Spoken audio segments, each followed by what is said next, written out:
Go ahead. Hello, hello. Okay, we might actually have it this time. All right, hopefully. No, only 11 minutes in, we finally figured it out. I'm gonna crank you up on Discord. Cool. All right, all right. Hopefully that helped. Yeah. All right, but yeah, like you were saying, I can give a recap of the last episode where we just kind of introduced ourselves, what this is, who we are. Um, really, this is just going to be a place where we can talk about the weather, things that are interesting to us. Really over a whole range of topics here. We're shooting to have these be 40 minutes to an hour long. There's a lot of stuff you can cover in that time period. We go out and have some guests on, which by the way, we have our first guest in the works. So we'll be putting out an announcement about that when it gets finalized. I think some people will be pretty excited to figure out who it is. But yeah, really, it's just there's weather happening today. We'll discuss that. Discuss anything that comes up. We're pretty fun guys who have a wide variety of opinions on a wide variety of topics. So someone says my audio is still super low. Oh man. Okay.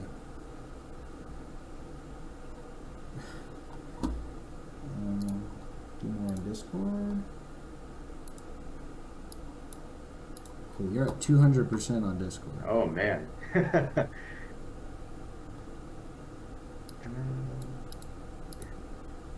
See if I can bump my audio up. I could manually turn up Discord as well.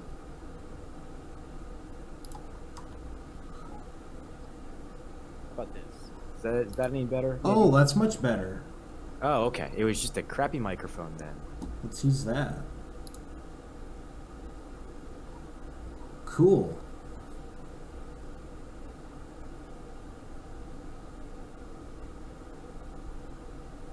Oh, we already got our first spot. Cool. Okay, now your audio's gone again. Okay. That should be fixed. Okay. Cool. There we go. All right. As I was saying. One day we'll actually start this podcast. One day. Maybe not today. It's a whole host of issues here.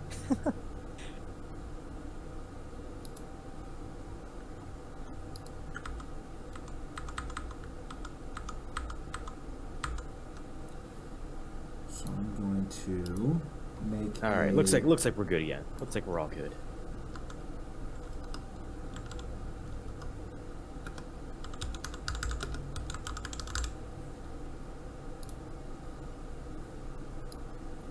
This is going to be the one with 2 box with screen capture. So I'm going to go ahead and do this.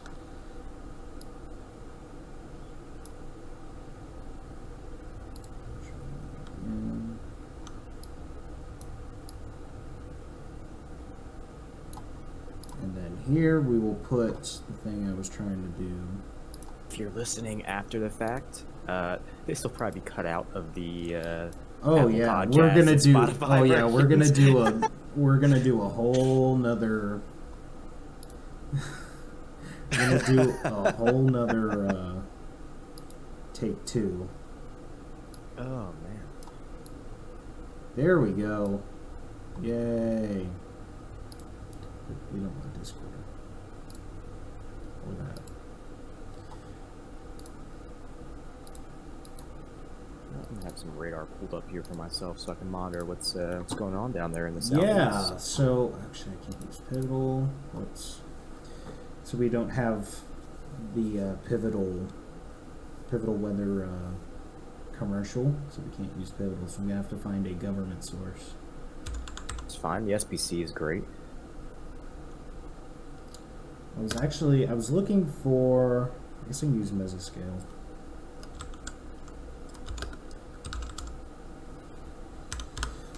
Yeah, so what I wanted to show, the thing that just made me so happy today. So, that's fine. Let's just do the 850. Here we go, folks. We're gonna dive right into this. So, there's a bit of a low pressure system. Might have heard of it, making its way east. And what's really funny to me is last Tuesday, where I'm at here in Lubbock, we were getting some mild snow and winter weather from a low pressure. The previous Tuesday, we were getting ice and mixed winter precip from a low pressure. And then that also moved through yesterday, which was a Tuesday. And it's not like perfectly lining up, but generally these systems are spaced about a week apart. And guess what we're looking at next Tuesday? Oh boy, Tuesday is just a bad day. Tuesday for you guys. is, well, it kind of makes my job easier a little bit. That's true. Yeah, you can just say every Tuesday we're gonna get some winter precip here. But actually, we didn't really get much as far as precip yesterday or today. Lost a lot of the necessary moisture and lost. It's kind of lost its oomph. They have been strengthening, over the terrain feature off to the west, but didn't really get that this time. So yeah, this is a shame. I really want to use Bill. Yeah, it's kind of a killer out in the use- Midwest. A lot of times you do lose that moisture. Just kind of you get this dry air coming out of the southwest that these low pressure systems end up pulling in, and it's just kills all hope of getting a snow day, especially in Oklahoma. How many times did we deal with that? Oh, good old. I assume you saw the uproar on Twitter last week when they did a half day instead of a full cancel. Oh, I'm sure. Dr. Clazel's inbox He was catching some strays on Twitter. Yes. I think we can use COD. I need to just bookmark it because every time I search COD, I get Call of Duty. You get which the video is game fun. that I claim to be good at, but I'm really not. Oh, dude, it's okay. I'm not good at anything. My friends have tried to get me into Valorant, and I try so hard, but I just can't do it. I'm just not built that way. So yeah, let's take some. Actually, I want to look at some isotropics. Let's go 292. Yeah, so that's current. But yeah, it's really interesting. Like, pretty much on the dot weekly, we've had these low pressure systems moving across South Plains, and so it's been, I don't know, it's just been interesting. Usually they're not that regular, or at least not. Yeah, I'm kind of surprised that it's been that regular, especially with the. Seems like most of the low pressure systems have been kind of tracking more to the north.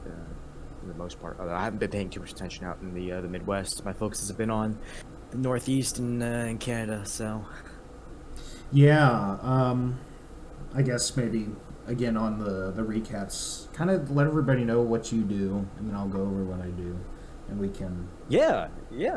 For you want to do that now? Yeah, sure. Go for All it. right, yeah. So, for those of you who don't know, my name is Will Courtwright, and graduated from the University of Oklahoma with Collin. And I currently am an operational forecaster, working to forecast in all sorts of places, really across the northern Atlantic into the North America region. I forecast for oil platforms, out in the Atlantic forecast for different locations across Canada, stretching from Ontario out to Alberta and British Columbia. So, I get the whole host of weather forecasting from tornadoes out in Alberta and Manitoba in the summer to the ice storms that have been ruining my life over the last few months here. It's been kind of wild at times, so. Wow, you work for oil companies? Wow. Not necessarily. They work. Well, I guess so. We get them. You are facilitating the end of the world, just so you know. You know what? No, we're helping to prevent it. We're helping their oil platforms not spill oil everywhere. You don't want them to get hit by a 13-meter wave and them not be prepared for it. Somewhere, your name is on Greta Thunberg's list. Oh God. Well, yeah, so he's more operational. I am more broadcast, so I do broadcast meteorology at KCBD here in Lubbock. And, I don't know what a TV weatherman is, but that's what I do. And, with our powers combined,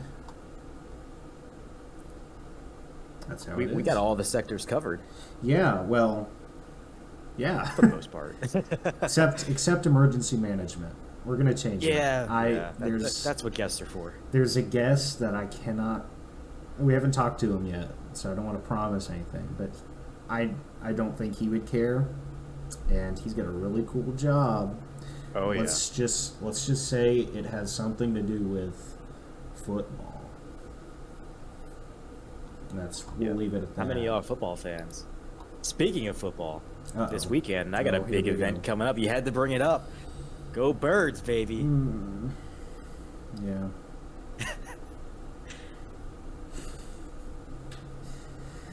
Oh boy. Yeah. So, I guess we can. What? I guess we can look at the SPC outlooks if you want. Yeah, it's kind of the big story today. Took a peek at that earlier. It kind of caught me off guard. I haven't really been paying attention too much to it on my off days. I tend to I haven't been paying attention to it either. Oh my goodness. Oh yeah. It's pretty serious out there today. There we go. It's a typical southeast U.S. just disgusting. I mean, fast storm motions. I figured, with the cyclone, I figured we would get something. I wasn't expecting enhanced. No, I haven't looked much in the way at surface maps at all today, but I imagine actually, I can take a quick look at that on my radar software here. I can take a quick look at what our dew points are sitting at there. That'll be kind of key, I think, for today. It's usually how it goes, where that moisture streams in. While you do that, I'm going to read the forecast discussion. Go for it. Story time. I know, we're really... Oh... This is so interesting. I gotta hydrate first. I sound a little raspy. Actually, yeah, I'll go into this for some reason. I sound a little raspy, and that's because after my morning shift, I was gonna go to the gym. And I use like the Celsius pre-workouts, like the packets. And so I filled up my water bottle. Number one, you gotta get the can. Yeah, I know. No, because the can's carbonated. You can't chug it. It is. Well, they have some non-carbonated options. They're actually pretty good. There's a raspberry acai one. So good. Yeah, I think we're both Celsius fangirls here. Oh yeah. Anyway, I filled up my water bottle, this water bottle, and I dumped in my Celsius, and I forgot to shake it. So I went to take a big drink, and I literally just inhaled half of the powder, and I coughed and sputtered for 5 minutes, and so my throat feels like I ran a cheese grater over it, and so I'm kind of raspy. Completely my own fault, but all right, here we go. There is an enhanced risk of severe thunderstorms this evening across portions of northeast Louisiana, southeast Arkansas, and much of western and central Mississippi. Okay, I'm not going to do that voice. But, Yeah, so severe thunderstorms are expected this afternoon into tonight, mainly across parts of the lower and the middle Mississippi Valley. Some of these will be accompanied by a risk of tornadoes, a couple of which could become strong this evening across parts of eastern Louisiana and southeastern Arkansas into western and central Mississippi. Significant uptick in convection has been observed in the last hour, along with cold front in eastern Texas with the, hey, that's kind of us. Within the moisture plume moving off the Gulf of Mexico and within the uncapped warm moist air mass across Louisiana. I really should have my glasses for this. What was it? These storms are relatively unorganized thus far, owing to weak shear. That's true, actually. Yeah, I hadn't looked at the shear, but I don't imagine it's good. No, it's a lot of spotty, just individual updrafts out there right now. We'll I pull can up see it shear. becoming. I could see it getting pretty messy, which would tamp down the overall severe tornado potential for sure. Yeah, we'll pull up. We'll pull up off the slim here in a bit. I imagine there's got to be some sort of low-level jet that's forecast to move in here. Oh, yep, I see it. I like how neither of us were prepared for our weather. You know, but this is what we do. You know, there's a severe weather event, you go through, and we're showing you how you go through this. I'm not gonna lie. I don't know about you, but when I clock off, I don't actually like clock on and off. But like when I'm off work, I don't even want to think about weather. It tends to get like that unless there's a pretty big Yeah. event, which I guess this would classify kind of as I'm kind of slacking a little bit. But usually, usually I kind of tend to not look at it unless it's going to directly impact me. But I mean, and that's kind of how the TV business is. It's not like a bad thing, but you forecast for your area, and stuff outside the area is not as important because you're getting up and going to work. You care about how cold it is outside. You don't really care about some of the other stuff. So yeah, let's go ahead and look at shear. Oh my gosh, I never ever use COD. So COD is for those who don't know, the College of Dew page. yes, Next Generation Weather Lab is a fantastic resource that I use all the time within the field working.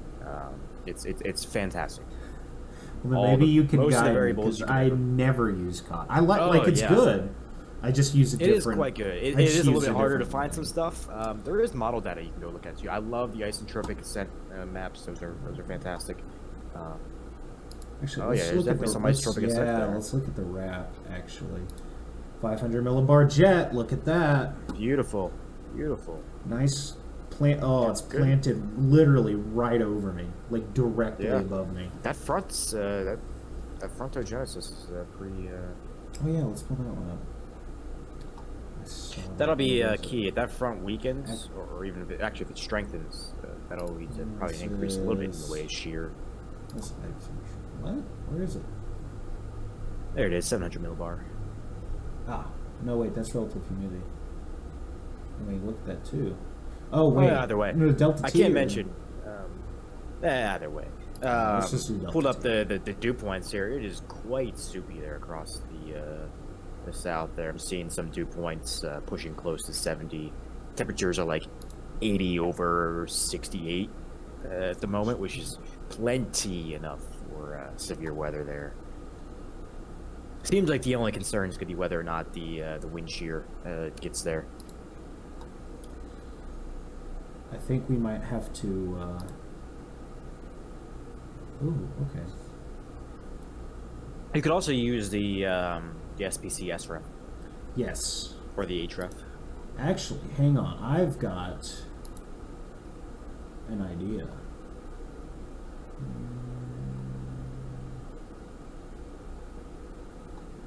We're really prepared, y'all. This is. Oh man, your weather bookmarks tab looks almost identical to mine. It's missing some. I haven't updated it in a while.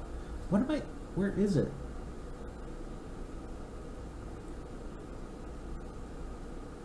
I What are don't we see looking it. for here? The Mr. Miss. Interesting. I don't know if I've used that one. The multi-radar, multi-sensor operational product viewer. Ah. The miscellaneous. Yes, so here's what I want to see. And it's a government resource, so it's free.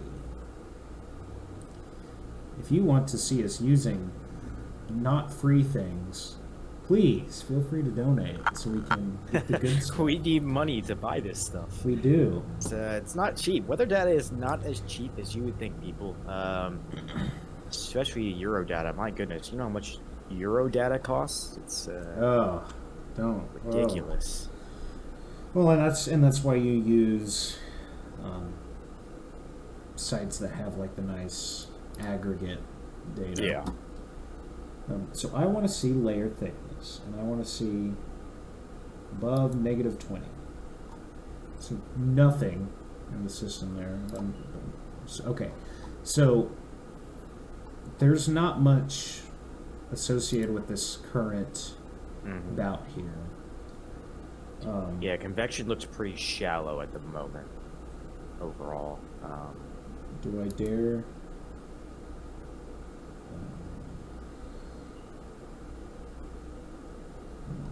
So, yeah, so it doesn't look like there's any lightning.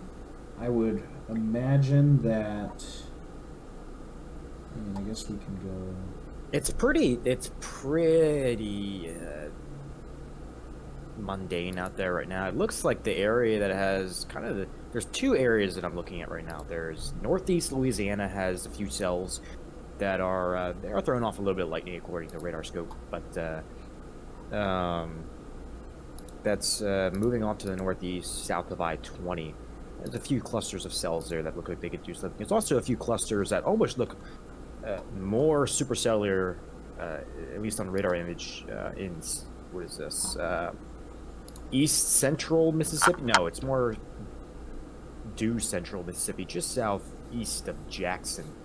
There's a few cells there that are starting to intensify, so could start ramping up here. It is still quite early in the day, so there's still plenty of time for these cells to get going.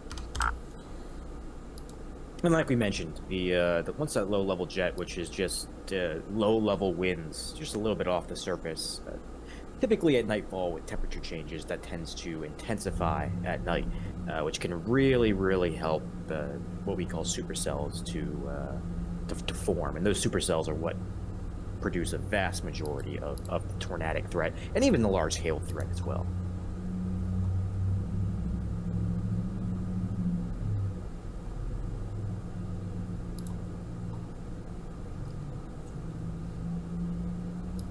Okay, so I'm going to pull up the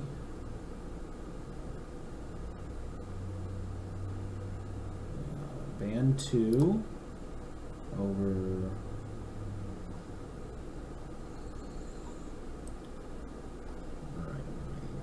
up. And by the way, this is what we do as meteorologists on days like this. We kind of just comb through the different sites, looking for data, looking for clues as to where these storms might go up best, looking at how conditions might evolve over the next few days. Oh boy, that clear slot up there in Arkansas into Mississippi. I was just about to mention that, and yeah, so okay.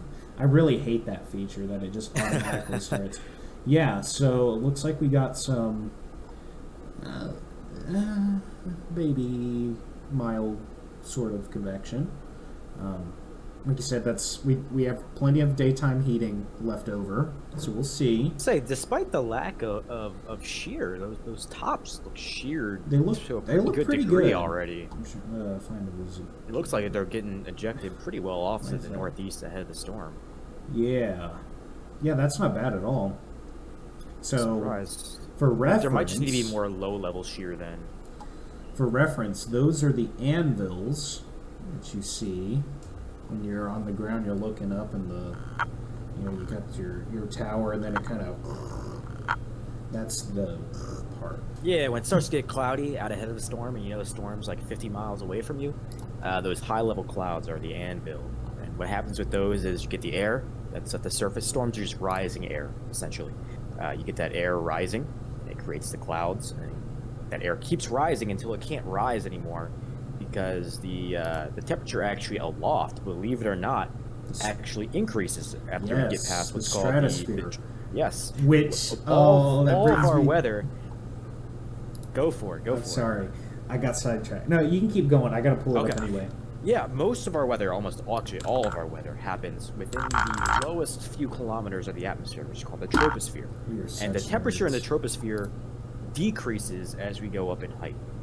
Pretty regularly it'll decrease. Until you hit what's called the tropopause. This is where the troposphere becomes the stratosphere. And actually, at this point, the ambient temperature increases through the stratosphere, which, once the air gets warmer than the air that's rising, it can't rise anymore, right? Because you've heard the old adage, warm air rises, cold air sinks. So the air can't go anywhere. It keeps hitting up against it essentially acts like a lid, and it fans out. And it tends to get blown in the direction of the winds there.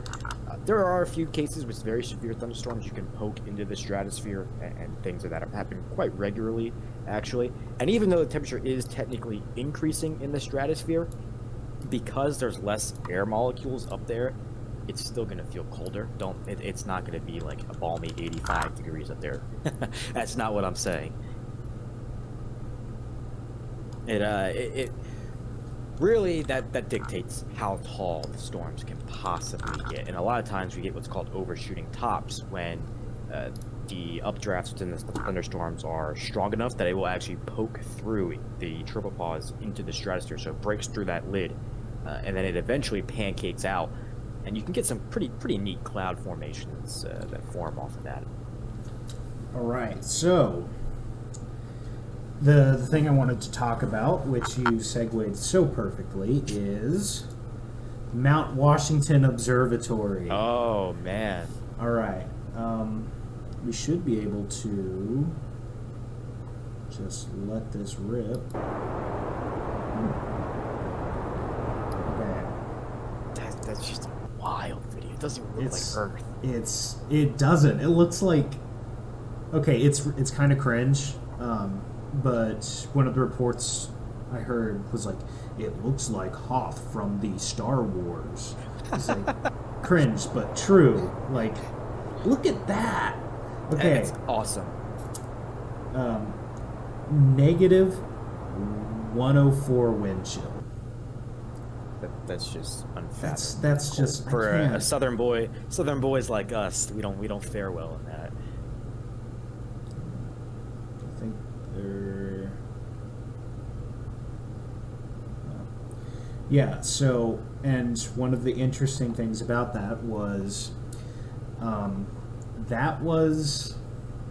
guess, technically above the tropopause.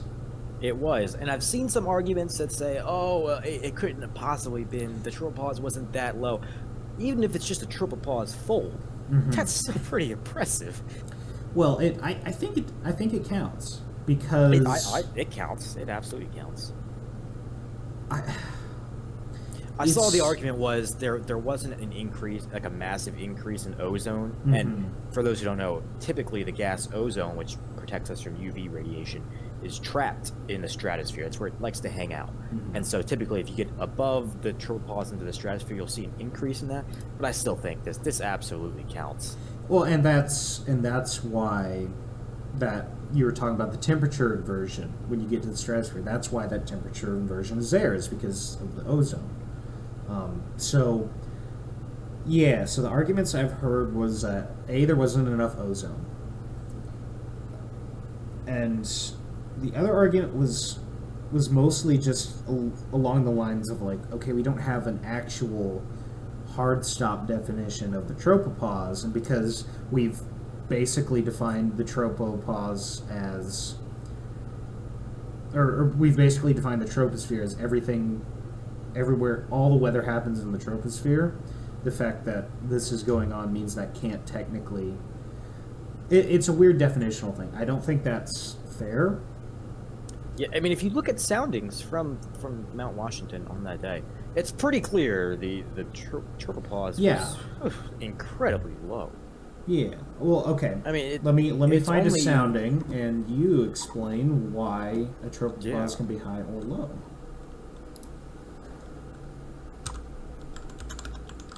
reaching into the bag of weather knowledge now.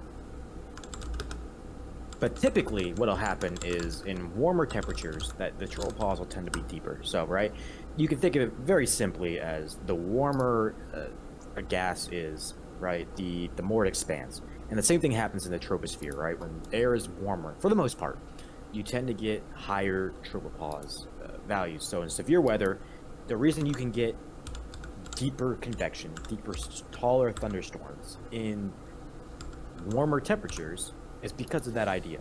And in super cold setups, that tropopause can shrink all the way down. And I think here it was only a kilometer or so off the ground. It was something incredibly low like that, which the peak of Mount Washington, which is the reason why we think it was in the stratosphere, whether it actually was or not, the peak of Mount Washington is above a kilometer above the ground.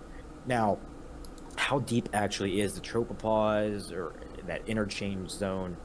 There's a lot of debate to that. It varies. But in this setup, it was extremely cold, as Collin mentioned.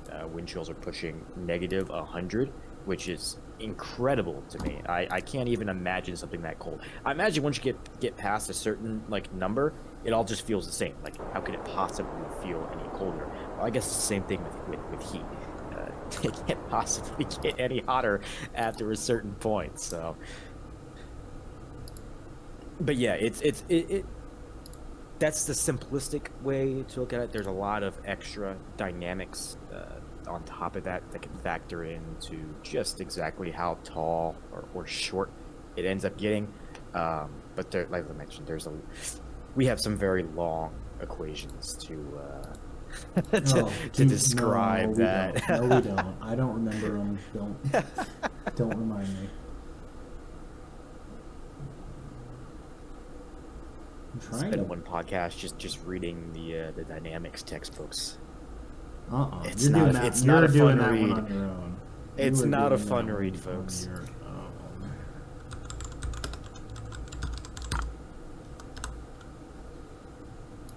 People tend to get into the field of meteorology, and rightfully so. They see, everything that happens on TV and whatnot, and think that it's as simple as, you look at what the models are saying, and you make your forecast off of that. You can do it that way, but to be a really good forecaster, you have to understand how all of these things connect, and these equations and the math that goes into it. It's hardcore math in meteorology. And I don't want to say that and scare anybody thinking about going into the field of meteorology, saying, oh, if you can't do math, you can't do it. That's not true. There are ways to improve upon the mathematics that go into it.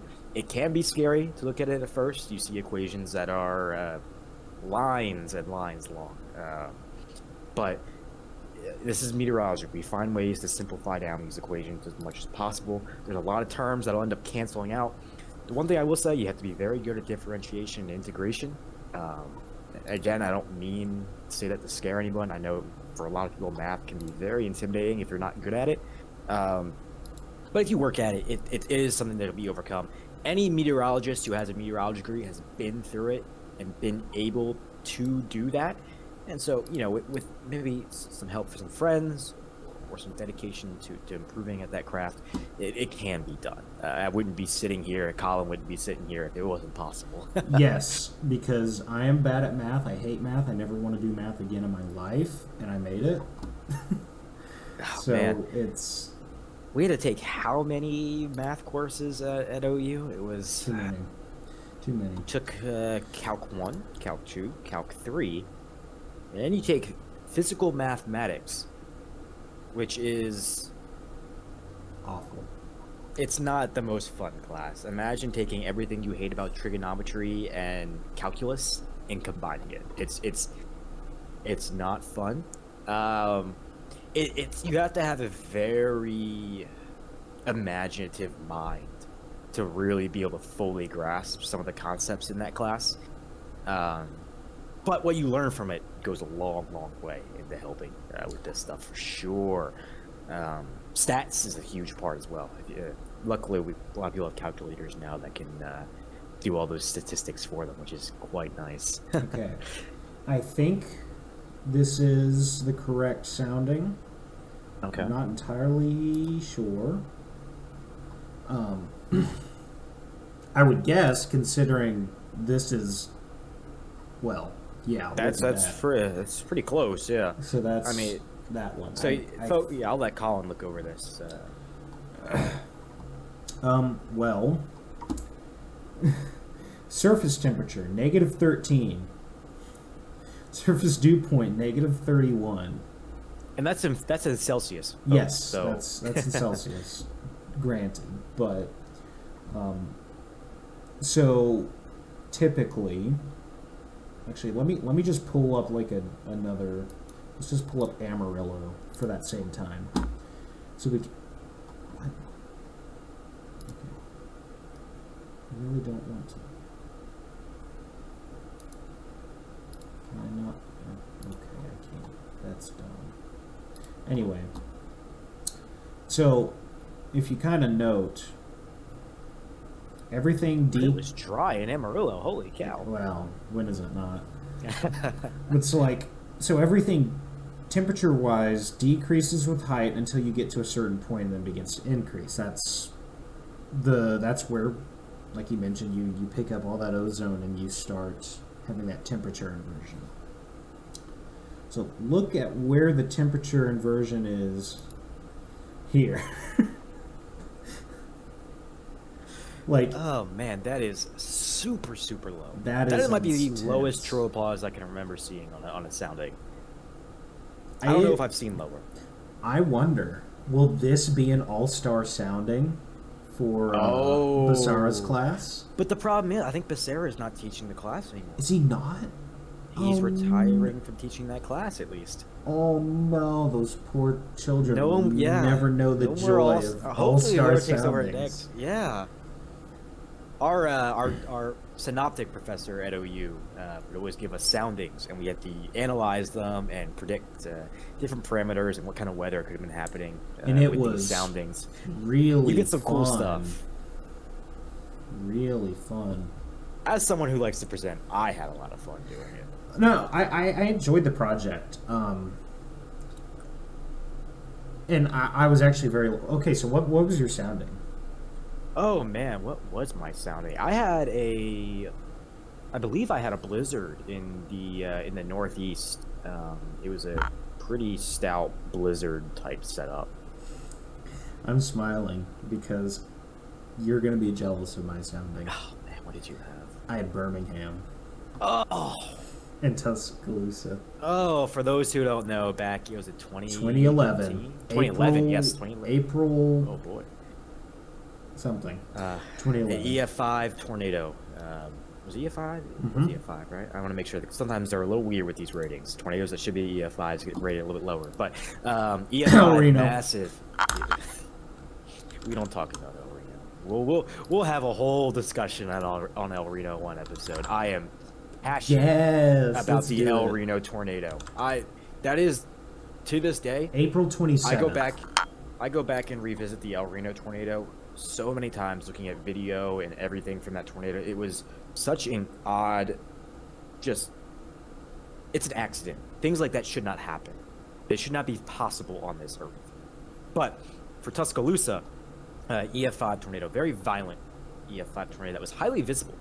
Some of you, if you're into weather, might have seen the famous shot from the University of Alabama football stadium of the tornado crossing, the horizontal vortices coming off of it. It's one of the most violent tornadoes in recent history. I'm sure the sounding, I don't recall the sounding from that, but I'm sure the sounding was incredible. Man, I don't think I have that project saved, but we could do all-star soundings. Oh man, soundings will tell you so Soundings much are cool. about a setup. I mean, are. I sounded sarcastic earlier, and I kind of was because it was a lot of work, that project. But the All-Star Sounding project was fun. I actually really liked it, especially because it got Tuscaloosa. Yeah, I mean, that's awesome. For those who don't know, what weather soundings are is each National Weather Service office, usually twice a day, usually 0Z in the morning, which that time changes depending on whether you're in daylight time or standard time. Oh gosh, I lost the word there. And then usually at 12Z, they'll launch another sounding. What we do is we take these, ironically enough, with recent news and what we take these balloons and attach probes to them and send them up into the atmosphere. And, over the ocean to other countries. I mean, no. As a meteorologist, I can tell you that Chinese spy balloon was not for meteorological No, it purposes. was not. No probe is that big. Typically, the probes that are on the weather balloons are in styrofoam boxes like this big, and they're harmless. okay. And they don't get up that high either. This balloon was flying 60, 70,000 feet in the air. Our balloons tend to pop before that point. I will. Now, I am no fan of the communist Chinese government, but I will play benefit of the doubt and say I could see the scientific value of getting like stratospheric reading, because it was stratospheric, right? Like it was. Oh yeah, it was pretty high up there. I didn't actually. Balloon. Apparently, this balloon was like the size of like a bus. I saw 3 buses. I heard 3 That's buses. incredible. That's crazy. But like, if you honestly, if you were to get a big old balloon that's pretty anti-popping, and just put it in the stratosphere, let it set sail, you could get some interesting readings. You could. You absolutely could. And granted, Like, we have low orbit like- satellites that take these measurements too. But Like nuclear missile bases and that kind of thing. All right. We're gonna get. Yeah. Anyway, what Collin has pulled up here on the screen Is the Tuscaloosa tornado for anyone listening on audio only Oh platforms. yeah, I forgot. We have to describe. Oh no, things. worry. It's yeah.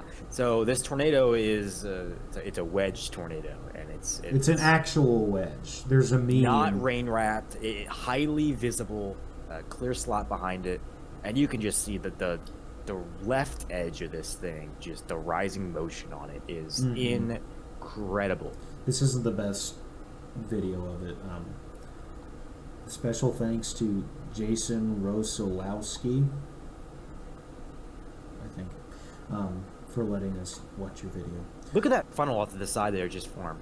There's like a quick satellite tornado off of it. Oh yeah. This is the one. There's the horizontal vortex. This is at its peak intensity.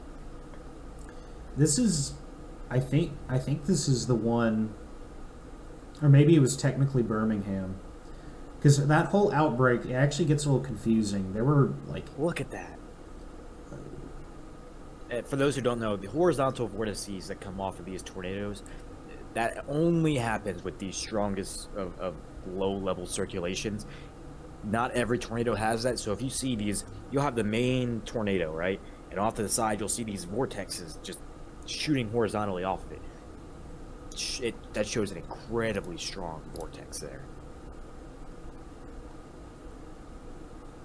Man, look at that thing. is there any? Oh, here we go. Oh, they get real close to this thing. Yes.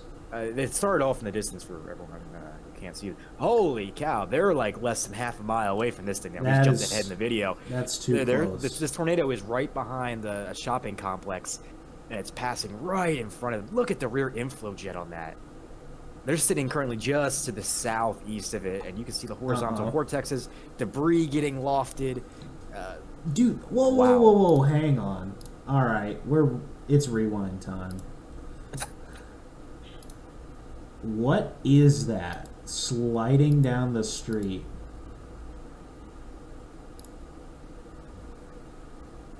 Okay, watch right about here. I think it's right about here.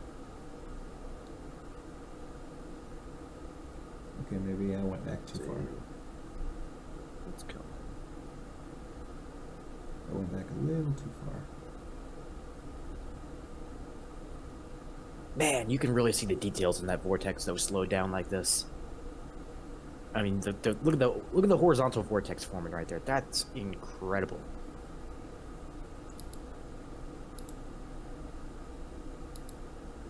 Okay. That with the camera shaking, it looked bigger than it was. But It looks like just like a tree branch or something. Yeah. But you can see debris being lofted there in the distance, so out ahead of him. I mean, this tornado did massive damage in the town of Tuscaloosa. That's some really... I don't know why they got this close to it. I wouldn't have gotten that close to this thing. Yeah, that's a little crazy. And personally, I'm a tornado. Oh no, nut, like I didn't. Look, okay, so this thing right here. that looks like a tree branch. But Looks like they ripped off a one of those big trees right there. That's a big Yeah, tree it is. branch. And It's that's and they're just like I said, they're skating. like half a mile probably away from a quarter mile away, and you're still getting. I mean, those inflow winds there at the surface were probably easily pushing 80 to 90 to 100 miles an hour for sure. Man, Tuscaloosa was something else. You think that was something? Tell you what, when we do a deep dive on El Reno, that'll need more than probably just a short spot in an episode. El Reno is something that I'm super passionate about. I just realized my collar's been inside. But yeah, that Tuscaloosa tornado was something else. And that's really, I mean, he was already super popular beforehand, but his coverage during that really launched James, like a guy like James Spann, into a whole nother stratosphere, just with his coverage with that. Wow, stratosphere, good one. It's a bad pun.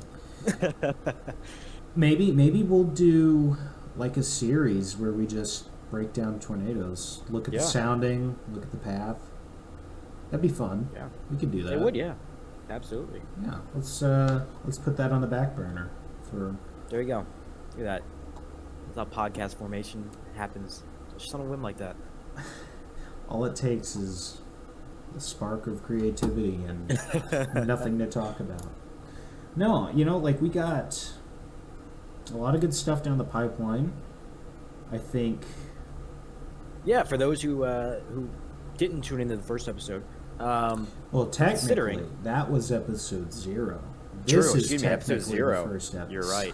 You're right. Not that it matters, but yes. In the namesake of this episode, one thing we plan on doing is either watching Twister on stream or just reviewing it in general and having some people come on and talk about what they love about the movie, what they hate about the movie. Colin and I are personally big Twister fans. We both love the movie, but if you don't know, the meteorology community is very divided when it comes to Twister. Contentious. It is contentious. I never would have guessed that. Some people really either. hate it. They genuinely. Some people, it baffles me. Like, I get it. I get it. Why? I do get it. But I love it. I don't care. I love it. No. So one of the. So we'll have to work it out, right? But there's a few different ways we could do it. Obviously, we can't just sit there and play the movie. Copyright laws. But also, if we're pausing it to commentate on it, isn't that technically fair use? Yes, it should. Well, so technically, even if we weren't pausing it, it should be fair use. But there is some ethical obligation. There is some ethical obligation to actually pause and talk about and have constructive, transformative content. Like, we don't want to be like certain Twitch streamers who just play a video and leave. So there are options. Option 1 is the every frame a pause method, which is to just slap a big copyright protection thing over it and kind of have it playing in the back while you talk about it. Or literally just pause it every 2 seconds, which would facilitate great discussion, because I know we had a Twister watch party. I know that Will can break down every cloud formation in that film. I could. But I feel like that also might get a little boring for folks. I don't know. Yeah. I don't know how. It's not the best way to watch it, for sure. Or there's just the method where we come on just to talk about it. Yeah, or like we do it in real time. We say, okay, everybody. Y'all let us know. Watch what do y'all along. Want us to do? Yeah, all 4 viewers. Actually, technically 2 viewers, because 2 of these viewers are me on my other monitor. But yeah, no. If you got a suggestion, let us know. Another option is to have, have like a watch party. Say, okay, everybody, get your movie ready. We're gonna hit play in 3, 2, 1, and then we can't pause it, so it's gonna have to be live commentary. Or you do it over Discord or whatnot, whatever. Something. We'll figure it out. We'll figure it out. But then, Like Colin there said, will be a I have a Twister lot. episode. I have a lot to say about that movie. I think it does a lot of stuff right. Obviously, it does some things wrong, but in my opinion, it does more right than wrong for sure. Let's get a little preview. Give me one right thing and one wrong thing. Okay. Let's see. Right off the bat, just the opening scene, right? You're talking about, you hear Joe talk about there's storms going up 40 miles off the dry line and whatnot. And that is actually, they started talking about storm, I think they started talking about storm shear and whatnot. That's all stuff we say in the meteorology field. And the values they were giving were pretty good. They're pretty good. Like, that's some good meteorology speak they had going in there.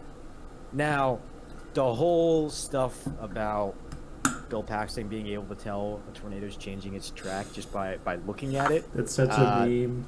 That doesn't happen. You can Oh no, sort it of happens. tell, but tornadoes are very, very erratic in real life, and just because a tornado's moving one direction at one point doesn't mean it can't loop back around, a la El Reno, and do a whole bunch of crazy stuff. So let me be clear. The scene he's referring to, Bill Paxton, God bless him, picks up a handful of dirt and he lets it run through his fingers, and suddenly he has this psychic knowledge of what the storm's doing. Now, he's correct in that that's not a thing, but Will is also incorrect, and that is totally a thing, because we will do that all the time as a being. Oh yeah, all the time. We do it. It's good to know if the air is moving towards the storm. Oh no, I mean we do the dirt thing as like a joke. All the the time. time. Joke all the time. All the See, time. I want to do what I would love to do, or I'd love to see somebody do, is recreate the scene they're talking about when they're having the all the steak and eggs and everything, and they're talking about Bill Paxton naked, drunk, stumbling towards a tornado and chucking a bottle of beer into it. Mm-hmm. I would pay to see somebody do that. That would be the funniest thing I think ever. Well, Will, you could always volunteer. I don't actually want to see anybody do that unless you're driving the Dominator or the Tiv. Please do not zero near a tornado. There were too many people I saw on Twitter celebrating the fact that they 0-metered a tornado in their Toyota Corolla. It's not smart. Don't do it, very, please. very, very stupid. The video we showed of the Tuscaloosa tornado, I don't think that guy was... I don't know. I wouldn't have been there. I don't know. I would have been a little bit farther away. I don't know if this guy's a researcher or a professional or anything. There are plenty of storm chasers who get very, very close, and those guys know what they're doing. They get out of the way. And even for them, it gets a little bit hairy sometimes. And generally speaking, if you're doing the kind of research where you need to be like smack dab next to it, you have a modded out vehicle like the Dominator, right? Any of the Dominators. Literally designed to, like with pistons, to drop so that wind can't get under it and roll it. Like, yep. For example, probably $1 million vehicle. I don't actually know, I mean, but like we were out chasing. I believe it was May. I don't remember the exact date. It was May of last year, down in, God bless it, Vernon, Texas. Which every tornado I've ever seen has been within like 20 miles of Vernon, Texas. I don't know why. That place is just my holy ground for storm chasing. I don't understand why. Every tornado I've ever seen there. But we were we were following behind a rain-wrapped EF3 tornado at night, and a storm-chasing van got in its way, and this is, I'm talking about like the HVAC vans you see. It's one of those, and guess what? It got rolled over and thrown into a ditch. Don't do it. Yep. Do not do it. I understand there's this thrill and rush to get as close as you can and see the raw power. I get it. Don't you want to live to see another one, man? Like, I'd rather see Honestly, 10 tornadoes at 10 miles away than one and then be done. they say no picture is worth your life, and that's super true.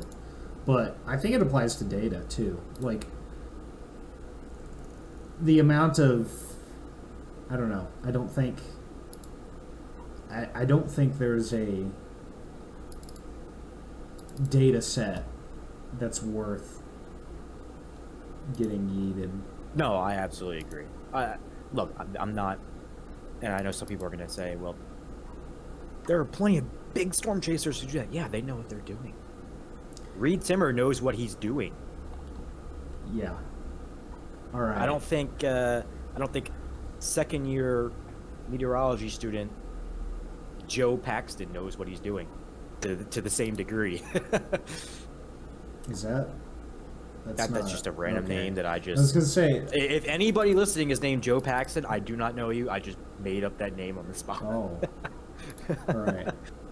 I'm pulling something up. Oh boy. Oh man, no, don't open. Okay. I'm trying. No, but in all seriousness, if you're gonna storm chase, just make sure you're doing it safely. There are ways to storm chase and to take in all that stuff and still be safe. I advocate for that. I advocate for doing whatever you want to do, right? If you want to go out and storm chase and get as close as you can, that's your prerogative. But if you don't know what you're doing, I would recommend either going with somebody who does or playing it safe until you really know what you're doing. It's tornadoes are not something to play around with. No. I think the closest I've been to, like I said, we were kind of behind that tornado. We were probably about half a mile behind it. And typically, at night you'd be able to see power flashes or something, especially when it goes through a town. This thing was so rain wrapped you couldn't see anything. So I didn't want to take that risk. We didn't want to take that risk, so we sat behind it. All right. Do you remember this guy? Oh boy. Oh man, one of my favorite storm chasing memories. Oh my and guess where that gosh. was near Vernon, Texas. Yes, it was. That was we didn't get to go on many chases together in college because It's a shame. Although the photo we got of everybody on this chase, I wanted to print that out and put it on my wall. I love that photo. I have that one. Oh, I love that photo. I'm actually going to. But this storm was probably the best storm structure I've ever seen in my entire life. Literally, like It was incredible. And for those who can't see it, it was a super sculpted. It wasn't even necessarily LP. Just where we were was perfect. And now there's a photo of all of us chasing with Tyler's green Toyota Tundra. Rip the Tundra. Man, what a great! I love that photo. I really do. That's for those who, if you know those people, it's Riley Bynum, me, my girlfriend Kylie Allen, Tyler Salas, James Glover, Sarah Brown, Collin, and then everyone's favorite person, Ben Castle. Ben Castle, the GOAT. Yeah, no, Vernon, Texas. It's a good place to be, I think. It is. For and that, our line of work. I think Pico's Hank actually was under that. James has a photo of like a noodle funnel. Technically, I think that was a tornado. Up close, it was on the ground. It was. See, when we first got down there, we got held up by a train, and we were trying to get ahead of this thing. We were coming. It was moving northeast, and we were coming from the northeast, trying to get, trying to stay out ahead of the heavy hail and everything, because this thing was hailing softballs. And there was a rain-wrapped wedge tornado on the ground, throwing softball-sized hail around it. And there were just all these closed dirt roads in our path that we just could not get around. Yeah, so we ended up missing that one. So kind of the timeline of that story was that picture that I just showed. So we kind of arrived there late afternoon, and so from our perspective, we were far enough away we couldn't see anything on the ground. So I don't think at that time it was a tornado. No. When we left to try and get a better position, I think it touched down, and regardless, then still And then Incredible storm structure. And then it turned nighttime, and we had to run. Oh, then it turned nighttime, and then we met a guy from the show Tiger King. Yeah, we did. That was really weird. That was weird. That was something. If you guys don't know, if you remember the show Tiger King, John Ranke, the guy who was missing both of his legs, was following us around storm chasing near Dallas, and wanted to get a picture with us as the storm is closing in the background. It was. And then didn't we get on another tornado warned storm in southwest Oklahoma? Yes, that And was. we were running away. Yeah, that was the one we were running away from. So. We got out ahead of this thing. It was just blinding rain. Yeah, it was not a good situation. We should probably have not been on that road. We got to get off this road. It was the only road there. It was the only road there. It was. Rural Oklahoma, man. Sometimes the road network's great and sometimes it's not. And you got to plan like the road network is going to be crap. Because it almost always is. And don't drive on dirt roads if they've been rained on. That muddy road will... Oh. 'Cause I remember we had some trouble getting Tyler's truck out initially. Yeah. I got a story.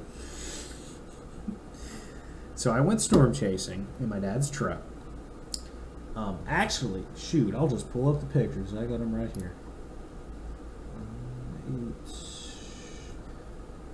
May 26, 2021.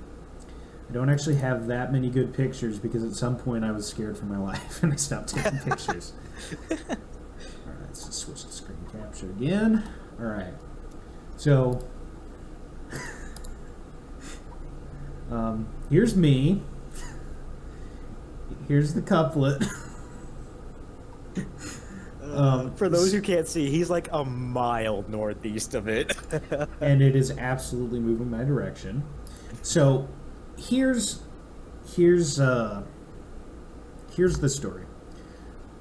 So I was being very safe, and the rule is have a exit plan, have like know where your road goes, keep an eye on which direction it's going at all times. I had my exit plan, and I was being very careful. Oh yeah. Oh yes. Okay. Actually, I'm jumping ahead. So when I went onto this road, this couplet was down here. And so what I planned to do was get there, get some pictures in the clear slot, and then just kind of make my way along the highway to White Deer. Because this is just off the highway. So I was going to get in front of it, nice clear slot, get some good pictures, and then just go to White Deer and let it pass to my west. What actually happened was the truck got stuck, and I just had to sit and wait it out. that occlusion really saved you there. Yes. Man. Look at that hard left turn. For those who don't know, when a tornado tends to die, the cold air that's circling in behind it. So I won't get into the whole details, but there's cold air that tends to be behind a tornado, and it sometimes will swing around ahead. And when that happens, it cuts off the tornado's inflow, so it's not taking in warm air anymore. And when that happens, that kicks it off to the north a little bit. And so this tornado that he's showing, for those who can't see, makes a hard left turn. It almost fully loops there at the end. Yes. It actually... I don't think it did loop, but it tried to. But yeah. No, wait. I think it did a bit. It started to retrograde there. Yeah, not like a full loop to loop, but it kind of I kind of wiggled back. But yeah, it took a hard left turn and probably saved my life. And I didn't even get that many good pictures of it because this was before I got stuck.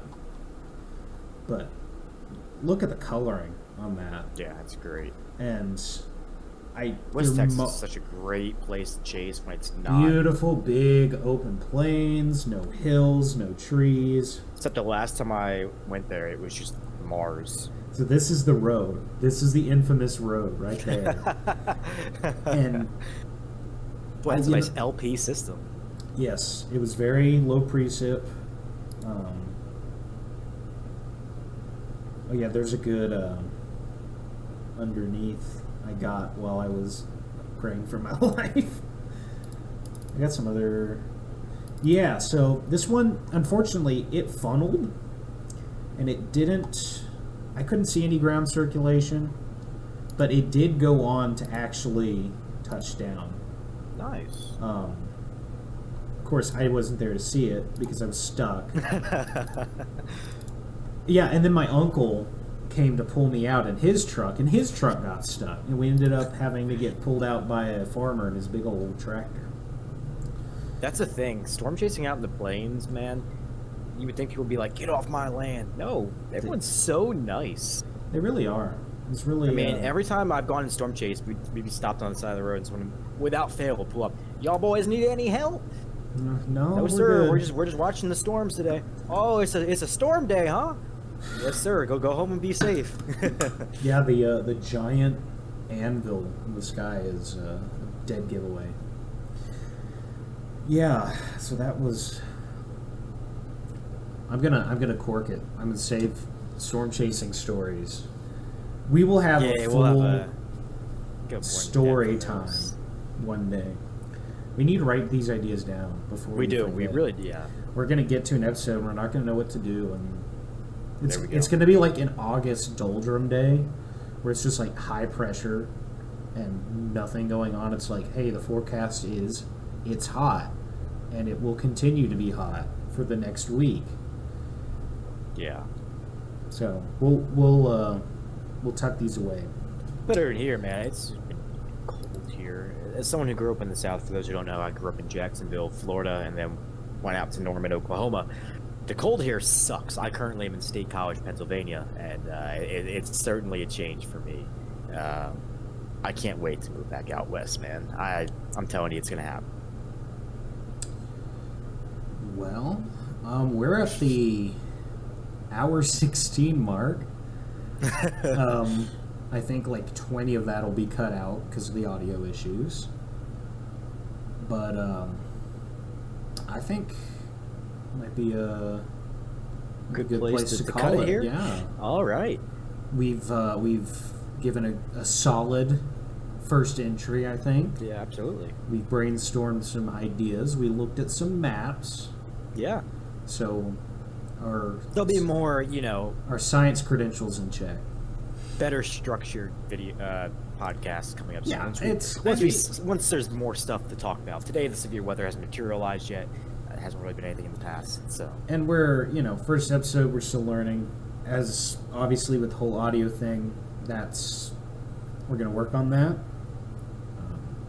But hey, but yeah, we're just humans being. hey, absolutely, man. Absolutely. I can't wait to talk about Twister. I know. Yeah. We need to It'd be great. dude. I want a panel. I want 3 pro twisters and 3 anti twisters, and then a neutral. We'll get it going. We'll get a panel. We'll start shopping around the idea. Maybe we can get a non-weather person who's never seen it and doesn't have feelings either way. We can tweet it and out can on be the we can tweet it out on the account and be like, "Are you pro Twister or anti Twister?" and have people comment Yeah, we can below. do and we a can do it off of survey. that. Yeah. Cool. We'll do Twitter that. polls, baby. Twitter polls. All right. All right, folks. Well, I think this was a great first episode. I think For so. those of you listening on audio-only platforms, you would do us a big favor if you can. Leave us 5 stars if you enjoyed this, or leave us a rating, whatever you think we deserve. But Wow. any interaction helps. Get us out Are there. you some kind of shill?